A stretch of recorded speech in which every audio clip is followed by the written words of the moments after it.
Hello friends, welcome to best cooking இன் தமிழ். இது வரைக்கும் நம்ம சேனலை சப்ஸ்கிரைப் பண்ணாதவங்க கீழே இருக்க சப்ஸ்கிரைப் பட்டனை சப்ஸ்கிரைப் பண்ணுங்கள், கூடவே இருக்க பெல் பட்டனையும் ப்ரெஸ் பண்ணுங்கள்.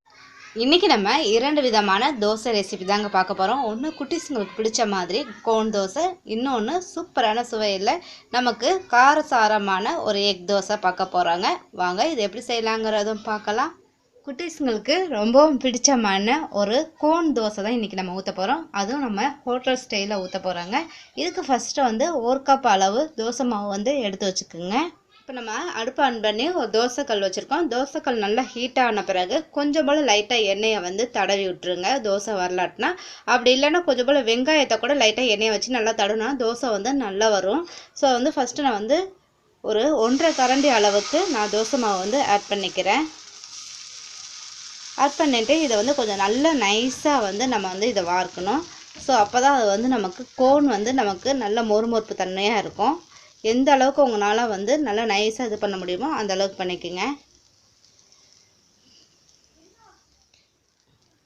இதில் நான் நெய் ஒரு 1/2 ஸ்பூன் அளவுக்கு நெய் ஊற்றிக்கிறேங்க. நெய் இல்லாட்டினா நம்ம ஆயில் இல்லாட்டினா பட்டர் எது வேணால் நீங்கள் ஆட் பண்ணிக்கலாம். நமக்கு தோசை லைட்டாக நமக்கு மேலே வெந்தோடனே என்ன பண்ணுறீங்க, ஒரு தோசை கரண்டி வச்சு நீங்கள் மேலே இந்த மாதிரி கொஞ்சம் லைட்டாக இப்படி தடவி விடணும்.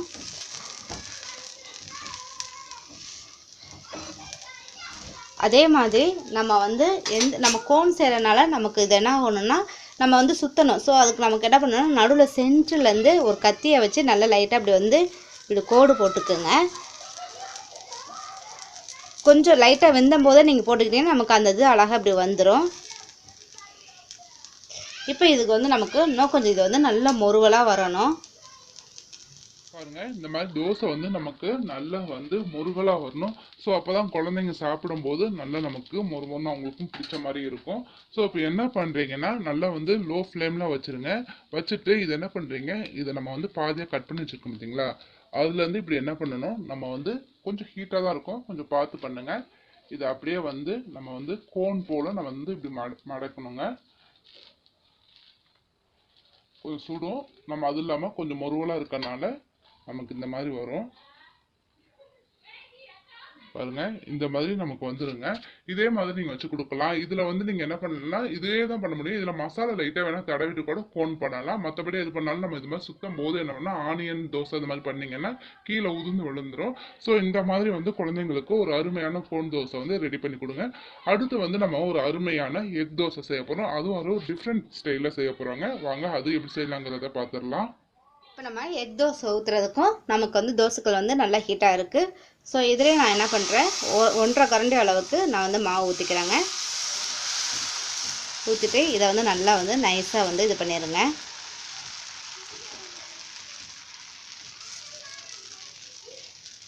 இப்போ மாவு லைட்டாக நமக்கு கொஞ்சம் வேகட்டும். ஸோ இதில் நம்ம கொஞ்சம் போல் நெய் ஆட் பண்ணிக்கலாம்.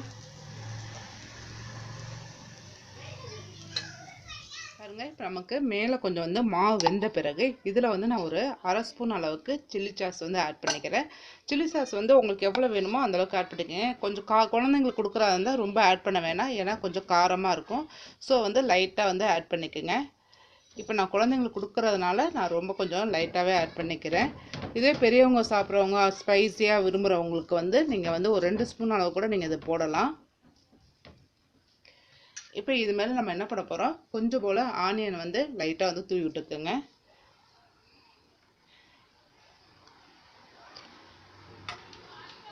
இப்போ இது மேலேயே கொஞ்சம் போல் நம்ம டொமேட்டோவை கட் பண்ணி வச்சுருக்கோம். ஒரு பாதி டொமேட்டோ கட் பண்ணி வச்சுருக்கேங்க பொடியாக, அதையும் இது மேலே லைட்டாக தூவிக்குங்க. தூவிட்டு நம்ம என்ன பண்ண போகிறோம், ஒரு எக்கை இதில் உடச்சி ஊற்ற போகிறோம். உடச்சி அப்படியே சென்டரில் ஊற்றிடுங்க. இது நம்ம என்ன பண்ணக்கூடாது, அப்படியே போட்டு கலக்கலாம் கூடாது. ஸோ அப்படியே ஊற்றினோம், அப்படியே விட்டுருங்க. இதுக்கு மேலே நம்ம என்ன பண்ணால் கொஞ்சம் போல் கீ லைட்டாக ஊற்றிக்குங்க. அவ்வளோதாங்க. இப்போ கொஞ்சம் நம்ம மீடியம் ஃப்ளேமில் வச்சுட்டு இதை அப்படியே ஒரு மூடி போட்டு மூடிடலாம். பாருங்கள் நம்ம ஓப்பன் பண்ணிட்டோம். இப்போ எனக்கு வந்து நல்லாவே வந்து எக்கு, நமக்கு தோசை, அது இல்லாமல் ஆனியன், டொமேட்டோ இது எல்லாமே வெந்திருக்கு. உங்களுக்கு ரொம்ப வேகணும் ஆனியன் டொமேட்டோலாம் வேகணும்னு தேவையே கிடையாது. அது வந்து கொஞ்சம் நமக்கு சாப்பிடும்போது கொஞ்சம் கிறிஸ்பியாக இருக்கும், அதுவும் நல்லாயிருக்கும். அதே மாதிரி எக்கு வந்து இந்தளவுக்கு நம்ம கரெக்டாக வெந்திருந்தாலே போதும். இதுக்கு மேலே நம்ம இறக்கும்போது என்ன பண்ணோம், லைட்டாக வந்து பெப்பரை வந்து ஆட் பண்ணிக்கோங்க. அதாவது ஒரு பிஞ்ச் அளவு வந்து நம்ம அந்த எக்கு மேலே லைட்டாக வந்து ஆட் பண்ணிக்கோங்க. அவ்வளோதாங்க, ஒரு அருமையான நமக்கு எக் தோசை ரெடி ஆயிடுச்சு. கண்டிப்பாக இதை ட்ரை பண்ணி பாருங்கள். இது உங்களுக்கு ரொம்ப பிடிச்சிருந்துச்சுன்னா லைக் பண்ணுங்கள், ஷேர் பண்ணுங்கள், மறக்காமல் சப்ஸ்கிரைப் பண்ணுங்கள். Thank you viewers. Hello friends, welcome to best cooking இன் தமிழ். இது வரைக்கும் நம்ம சேனலை சப்ஸ்கிரைப் பண்ணாதவங்க கீழே இருக்க சப்ஸ்கிரைப் பட்டனை சப்ஸ்கிரைப் பண்ணுங்கள், கூடவே இருக்க பெல் பட்டனையும் ப்ரெஸ் பண்ணுங்கள். இன்றைக்கி நம்ம ஒரு கோதுமை மாவு வச்சு ஒரு அருமையான ஃபேஸ் பேக் தாங்க பார்க்க போகிறோம். இப்போ நம்ம இதை வந்து ஃபேஸ் பேக் எதுக்கு போடுறது அப்படின்னு நீங்கள் பார்த்தீங்கன்னா, முகம் வந்து நல்லா வந்து ஒரு கிளியராக இருக்கும், அதாவது பளிச்சுன்னு இருக்கும் உங்களுக்கு. இப்போ நார்மலாக வந்து எல்லாரோட ஃபேஸ் வந்து நல்லா இருக்கும், ஆனால் இருந்தாலும் வந்து நீங்கள் என்ன நினைப்பீங்க, இன்னும் நமக்கு ஃபேஸ் வந்து நல்லா க்ளோ கொடுக்கணும், இன்னும் அழகு கொடுக்கணும் அப்படிங்கிறதா எல்லாருமே வந்து விரும்பக்கூடிய ஒன்று. அதனால தான் இன்றைக்கி வந்து நம்ம இது வீட்டில் இருக்கக்கூடிய சிம்பிளான மெத்தடு, அதுவும் இல்லாமல் ரெண்டு இன்க்ரீடியன்ஸ் வச்சு தான் இந்த ஃபேஸ் பேக் நம்ம செய்ய போகிறோம். நார்மலாக நம்ம வீட்டில் இருக்கக்கூடிய கோதுமை மாவு, அதே மாதிரி பால் வந்து காய்ச்சாத பால். இதுக்கு வந்து நம்ம கோதுமை மாவு எடுத்துக்கலாங்க. இப்போ கோதுமை மாவு வந்து இது வந்து ஒரு 2 டீஸ்பூன் அளவுக்கு இதில் வந்து சேர்த்துக்குங்க. அதாவது உங்கள் முகத்துக்கு எவ்வளோ வேணுமோ அந்த அளவுக்கு நீங்கள் சேர்த்துக்கோங்க. அதாவது வந்து இப்போ உங்களுக்கு 1 ஸ்பூனே போதும் அப்படின்னா கூட 1 ஸ்பூனே நீங்கள் என்ன பண்ணிக்கலாம், ஆட் பண்ணிக்கிங்க. அதுக்கேற்ற மாதிரி பால் வந்து என்ன பண்ணிங்கன்னா கொஞ்சம் கொஞ்சமாக வந்து விட்டு நம்ம என்ன பண்ணுறோம், இதில் வந்து கொஞ்சம் வந்து திக் பேஸ்ட்டாக வந்து நம்ம கரைச்சிக்கலாங்க.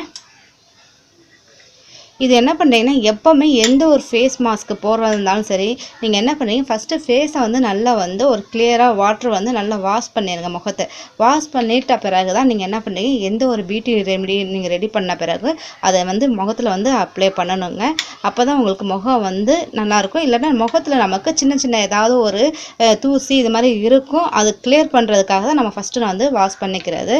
இப்போ இதை வந்து நம்ம கொஞ்சம் திக் பேஸ்ட்டாக வந்து கரைச்சிக்குங்க. இது நல்லா முகத்தை கரைச்ச பிறகு இது என்ன பண்ணுறீங்கன்னா, முகத்தை ஃபுல்லாக அப்ளை பண்ணிடுங்க. அப்ளை பண்ண பிறகு இது ஒரு 15 மினிட்ஸ் அப்படியே விட்டுருங்க. இது முகத்தில் வந்து அப்படியே நல்லா காஞ்சிரும். காஞ்ச பிறகு என்ன பண்ணுறீங்க, குளிர்ந்த நீரை வச்சு நல்லாவே முகத்தை கழுவிடுங்க. ஏன்னா நமக்கு வந்து எப்போவுமே நீங்கள் வந்து 20 நிமிஷம் அந்த மாதிரி வச்சிடக்கூடாது, ரொம்ப ட்ரை ஆகிடும். முகத்தில் வந்து இது வந்து ரொம்ப காய விட்டிங்கன்னா ரொம்ப ட்ரை ஆகிடும். அது ட்ரை ஆகுறதுனால உங்களுக்கு முகம் சொர்க்கம் வரும். அதனால எந்த ஒரு பியூட்டி நீங்கள் வந்து முகத்தில் அப்ளை பண்ணுறதா இருந்தாலும் ஒரு 15 மினிட்ஸ்க்கு அப்புறம் நீங்கள் அதை வச்சுக்காதீங்க. அதுக்குள்ளே அதை வந்து நம்ம வாஷ் பண்ணிடணும். அது உங்களுக்கு வந்து ரொம்ப காயலாட்டினாலும் பரவாயில்ல, 15 நிமிஷம் தான். பாருங்கள், இந்த அளவுக்கு இருக்கணும். இதோட ரொம்ப தண்ணியாக இருந்தாலும் நமக்கு முகத்தில் வந்து ஒட்டாது. அது மாதிரி இந்த மாதிரி கொஞ்சம் திக் பேஸ்ட்டாக வந்து நம்ம நல்லா கரைச்ச பிறகு இதை வந்து முகத்தில் வந்து அப்ளை பண்ணிடுங்க. அப்ளை பண்ணுறதுனால உங்கள் முகம் வந்து இன்னும் நல்லா ஃபேஸ் வந்து நல்லா பிரைட்னஸாக இருக்கும், முகம் நல்லா பளிச்சுன்னு இருக்குங்க. இந்த பியூட்டி ரெமெடி வந்து உங்களுக்கு ரொம்ப பிடிச்சிருந்துச்சுன்னா லைக் பண்ணுங்கள், ஷேர் பண்ணுங்கள், மறக்காமல் சப்ஸ்கிரைப் பண்ணுங்கள். தேங்க்யூ.